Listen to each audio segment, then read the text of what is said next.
Obviously, if this doesn't work out for you, there's no guarantee we have a spot for you back on the Northwestern. Are you on or are you off?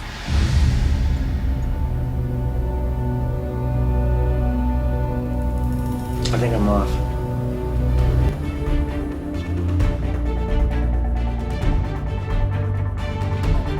Just now, we uncovered shocking secrets about Jake Anderson's struggles far from the icy grips of the Bering Sea. Though he shines as the fearless crab fisherman on Deadliest Catch, his real battles happen off-camera. Jake faces huge personal challenges and deep sadness that the show never reveals. Despite the rough seas and heavy losses, he keeps pushing forward with incredible courage. Let us pull back the curtain to reveal the true story behind Jake Anderson's smiles. The Jake Anderson Saga. Jake Anderson's journey is reminiscent of a protagonist in a classic tale of triumph and tribulation. Educated at Northwestern, he garnered significant knowledge that would later serve as the foundation of his career. Over time, his mentor, viewing him with a paternal affection, saw Jake as not only a pupil, but also as a continuation of his own legacy. As dusk fell, Jake found a note from his mentor on his desk. "They know. Disappear now." Despite his televised successes and the persona of a man who can conquer any challenge, Jake's life off-camera was fraught with personal struggles. These heartaches included familial losses and personal battles that tested his strength beyond the turbulent seas. His story illustrates the profound truth that everyone, no matter how successful, faces their own set of trials. It is a testament to his spirit and determination that he continues to inspire many, proving that no dream is unattainable and no obstacle insurmountable when one is driven by sheer determination and resilience. In less than 5 minutes, they made $20,000. Pretty amazing, right? People often say money is the root of all evil or something like that. By the age of 25, he started crab fishing in the Bering Sea, carrying on his family's legacy as a fourth-generation fisherman. He was no stranger to the world of fishing. At 26, he joined the crew of the Northwestern and quickly rose through the ranks in the fishing industry. In 2002, he started as a deckhand on a fishing boat, and soon after he joined the cast of the Deadliest Catch show in 2007. Captain Sig Hansen brought him on board the Northwestern that same year, starting him out as a greenhorn, which means he was new to the job. That him? Yeah? New guy. Just stay there. Go away. His first appearance on Deadliest Catch was in an episode called New Beginnings, which aired on May 15, 2007. The show follows a crew of fishermen as they battle rough weather and dangerous waves, trying to catch as many crabs as possible to make a profit. The series also gives viewers a look into the personal lives of the crew, showing the hardships they face while fishing in the dangerous waters of the Bering Sea. He joined the show in its third season and eventually stepped into the role of the former captain, Elliot Neese. But it wasn't easy for him. He had to prove himself, especially to his crew, who were slow to give him the respect he needed. However, through hard work and determination, he earned their trust. From there, he became a fan favorite as viewers watched him grow into a seasoned fisherman, learning to survive in the harsh world of deep-sea crab fishing. In the dangerous world of Alaskan crab fishing, Anderson shared his life story in his autobiography, Relapse. In the book, he talks about the many challenges and personal losses he's faced. He had a tough childhood and once dreamed of becoming a professional skateboarder, but his difficult past got in the way, stopping that dream before it could come true. Throughout his life, he has dealt with a lot of loss. He lost his sister, his mentor Phil Harris, and his father, who disappeared. Fans of the reality TV show Deadliest Catch saw some of these sad moments. The show shared the heartbreaking news of his sister Chelsea passing away from pneumonia. She had also struggled with rheumatoid arthritis and an addiction to painkillers. The pain didn't stop there. His father, Keith Anderson, went missing in 2010. His truck was found, but his remains were only discovered later by a hiker near the vehicle. Now he dives into the truths of his past while juggling his challenging life at sea. A sea captain's journey. He had to deal with the mystery of his father's disappearance while continuing to face other challenges in life. Wanting to understand more about his family and his father's fate, he traveled to Norway. There, he met some of his distant relatives and learned more about his family's history. Professionally, he was making progress. In 2012, he became a deckhand on the Northwestern, and by the end of the year, he earned 2 important licenses to captain large vessels. Since 2015, he has captained the crab fishing boat Saga. In his personal life, he is married to Jenna, and they have 3 children. They live in Seattle, Washington, but his career keeps him away from home a lot. The demands of being a captain pull him away from his family, making it hard to balance work and family life. He even missed the birth of his first child because he was at sea. When his second child was born, he was busy preparing his boat for upgrades. But the hardships didn't end there. He has also battled addiction, a fight that began before he ever appeared on the Deadliest Catch, which first aired in 2005. Despite his struggles, he worked his way up. After starting as a beginner on the Northwestern, he had many ups and downs throughout the 18 seasons of the show. At one point, he even worked on another boat, the FV Bering Sea, before returning to the Northwestern. Eventually, he became the deck boss and later the captain of the FV Saga. His relationship with his mentor, Captain Sig Hansen, changed over time too. What started as a mentorship turned into a rivalry, and later a deep friendship built on mutual respect. Hansen and Anderson have always had a unique relationship. While they often don't see eye to eye, Hansen has acted like both a mentor and a father figure to Anderson. This has led to a rivalry that's both friendly and competitive, which you can see often on their show. He has learned a lot from Hansen's years of experience, but he's always kept his own style. Even though they approach things differently, their connection is built on respect and friendship, and it's obvious from the start. In 2011, Anderson talked about their relationship in an interview, saying it was a bit like a father-son bond, though not as strict as with his real dad. He said that Sig Hansen wasn't as tough as his father, but the relationship had some similar qualities. And the jacket don't make you a man. That's right. I know. It does make you cool. He also mentioned his friendship with Mandy Hansen, Sig's daughter. He compared it to a sibling relationship because she often pushed her father to give him advice and guidance. He felt like the Northwestern, their ship, was more like a family home. The crew acted like brothers and sisters, always ready to support each other. When he left, he didn't just feel like he was leaving a job, it felt more like leaving home. That's not quitting a job, that's not about moving ahead, that's leaving home. I love these guys, they're my family. On your knees. We're gonna knight you, deck boss, Northwestern. But that wasn't the hardest part. In 2013, during an emotional farewell episode, Jake shared these thoughts, and 2 years later, he said in another interview that the Northwestern would always feel like home. Yet people still wondered what his next move would be after leaving such a close-knit crew. It wasn't just about his career, he was searching for personal growth. After facing his past, he remained strong, continuing his journey on the rough seas. From ramps to reels, even after losing his father and facing other challenges, he stayed strong. Since 2007, Jake has been a regular on Deadliest Catch, bringing a lot of experience and determination to the show. He's taught the crew valuable lessons and inspired viewers with his passion for fishing. Over the years, he has also taken on the role of a mentor, passing on his knowledge to younger crew members and helping shape the next generation of fishermen. But that wasn't the toughest thing he faced either. After being on the show for over 15 seasons, he has become one of its standout personalities. He's also been an advocate for sustainable fishing, working with different organizations to protect the oceans for future generations.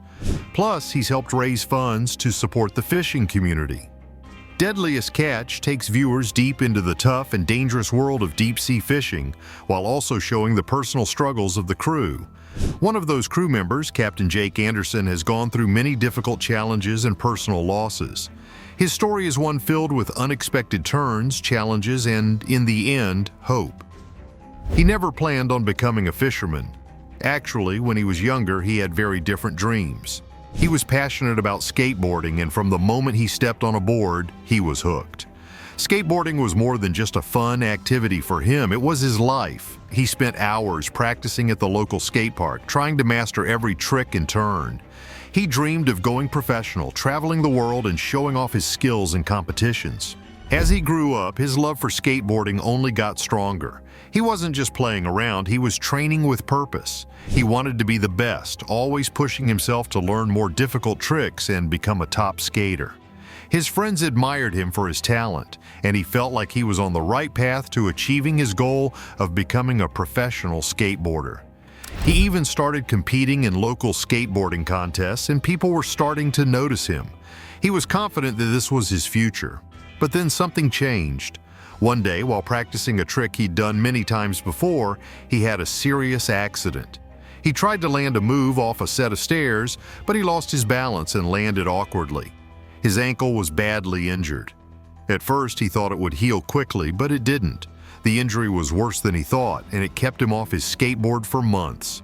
This was a huge blow to him, not just because of the physical pain, but because skateboarding was everything to him. Without it, he didn't know what to do. As the weeks turned into months, he felt lost. Skateboarding had been his way of expressing himself, his way of feeling free, and now it was gone. He tried to stay positive, hoping he would heal and get back to skating soon. But as time went on, it became clear that his injury wasn't healing as fast as he wanted, and his dream of becoming a professional skateboarder started to fade. This was hard for him to accept, and it led him down a difficult road. Leaving behind his life at sea, he now faces personal struggles that push him to the edge. A skater's decline. As he struggled to deal with the reality of his injury, he turned to other ways of coping. He started taking prescription pain medication to deal with the physical pain, but soon he was relying on those drugs for emotional relief too. The drugs made him feel numb to the disappointment and sadness he was experiencing. Before long, what started as a way to manage his pain turned into a serious addiction. As his drug use continued, he began experimenting with meth, a powerful and dangerous drug. At first, meth made him feel like he could take on the world. It gave him a false sense of energy and confidence. But like with most drugs, the highs didn't last long and the crashes were even worse. His addiction to meth grew and it started to take control of his life. Desperate to find his way back, he decided to try skateboarding again. He thought that maybe if he could just get back on his board, he could turn his life around. He also began using Adderall, a drug that he heard could help with focus and concentration.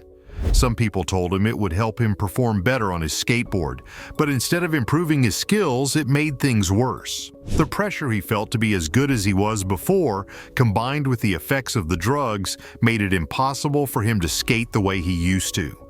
His plan to use Adderall to improve his skateboarding backfired. The drug made him anxious and reckless, and he ended up hurting himself more. His old injury flared up, and the frustration of not being able to skate at the level he wanted only grew stronger. On top of that, his drug use was getting out of control. He started pushing away the friends who cared about him, choosing instead to hang around people who were also struggling with addiction. But things were about to get even worse. As his addiction deepened, his life began to fall apart completely.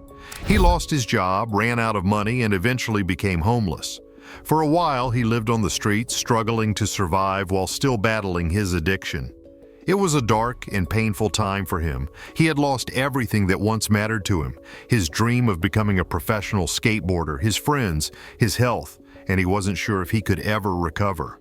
But even in the darkest times, there is sometimes a glimmer of hope. For Jake, that glimmer came when he realized that if he didn't change his life, he might not survive. With the help of a local program, he checked into a rehab facility where he began the long process of getting clean. It wasn't easy. There were days when he wanted to give up, days when the cravings for drugs felt overwhelming, but he kept going. He knew he couldn't go back to the life he had been living. After completing rehab, he faced a new challenge. What to do with his life now? Skateboarding, the thing he had loved so much, was no longer an option for him. His body just couldn't handle it anymore. He needed something new, something that would help him move forward. That's when he discovered fishing. It wasn't something he had ever thought about before, but once he started, he found peace in it. The calm of the water, the patience required to fish, and the hard work involved gave him a sense of purpose that he hadn't felt in a long time. Finding his way out of darkness, he discovers a new beginning on the tranquil waters, resilience on the Bering Sea. Fishing became his new passion, and it helped him rebuild his life. He started working on a local fishing boat, learning from experienced fishermen who taught him the skills he needed. The work was tough, but it was also rewarding, and it gave him a new sense of accomplishment. Slowly, his life began to come together. He stayed sober, built new friendships, and found a new way of living that brought him peace. In the end, his journey wasn't what he had planned, but it led him to a place of strength and resilience. Although he never became the professional skateboarder he once dreamed of being, he found something just as meaningful in fishing. And perhaps more importantly, he found himself again stronger than ever before. Look at all that fish. There's still fish in the pot. There's no room in the totes. There's no room in the pot. The deck's full of fish. For 2 years, he lived on the streets in his hometown of Anacortes, Washington. He spoke about the deep embarrassment of walking around early in the morning feeling like he had lost everything. But this wasn't the worst part. By his mid-20s, he knew he had to make a big change. He decided to move to Alaska and got a job on a fishing boat. Although he had a brief relapse, he eventually committed to getting clean and has stayed sober since 2010. In 2007, around the time he started fishing commercially, he joined the crew of Deadliest Catch. He got into the fishing industry through his uncle, Nick Maver, who had been a deckhand on the Northwestern and was part of the original cast of the show. Over time, he worked his way up and became co-captain of the ship.